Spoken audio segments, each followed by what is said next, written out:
तो इस स्लाइड में पढ़ेंगे Newton law of gravitation. Newton law of gravitation होता क्या है? न्यूटन लॉ ऑफ ग्रेविटेशन होता है every body in this universe attracts every other body with a force which is directly proportional to the product of their masses and inversely proportional to the square of the distance between them।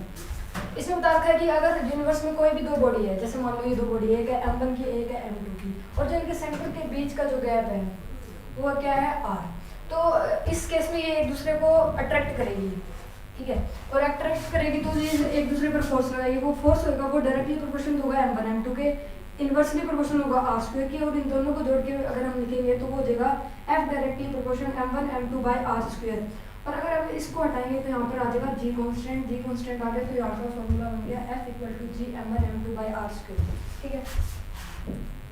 g की value ये रही 6.67 into 10 के power -11 Newton metre square पर KG square, ठीक है। अब question है, अगर मास को डबल कर दिया, m1 को डबल कर दिया, m2 को डबल कर दिया, रेडियस को डबल कर दिया, जो f की वैल्यू आएगी उस पर क्या इफेक्ट पड़ेगा?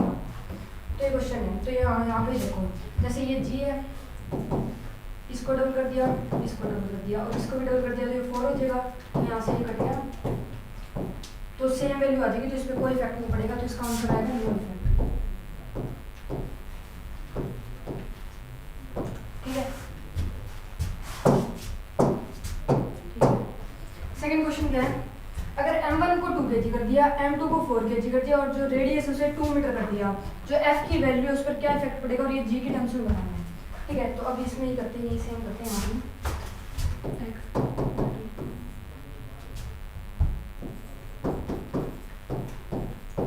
तो इसका आंसर क्या आ जाएगा? जी, तो ये इसका आंसर है जी, ठीक है, डन। नेक्स्ट, ये जो स्लाइड है इसमें बता रखा है कि जो ग्रेविटेशन फील्ड है ड्यू टू अर्थ की वजह से जो ग्रेविटेशन फील्ड होती है वो रेडियली इनवर्ड होती है, ठीक है। और अब ये आती है ग्रेविटेशन फील्ड की definition. Number of gravitation field line passing through a unit area is called gravitation field, और ग्रेविटेशनल फील्ड इंटेंसिटी और ग्रेविटेशन फील्ड स्ट्रेंथ। इसमें बता रखा है जैसे मान लो हमें यहाँ पे ग्रेविटेशन फील्ड पता लगानी है इस पॉइंट पर, तो इसके एक यूनिट एरिया बना लेंगे इसके चारों तरफ, और इस यूनिट एरिया में से जितनी ग्रेविटेशन फील्ड लाइन पास होगी वो इसका ग्रेविटेशन फील्ड कहलाएगा। और ग्रेविटेशन फील्ड के दो और नाम है, gravitation field intensity, gravitation field strength, ठीक है। ये इसमें बता रखा है कि जो ग्रेविटेशन फील्ड है वो जो अर्थ का सरफेस है जो उसके पास होती है तो वो पैरेलल नहीं, हाँ पैरेलल सही है।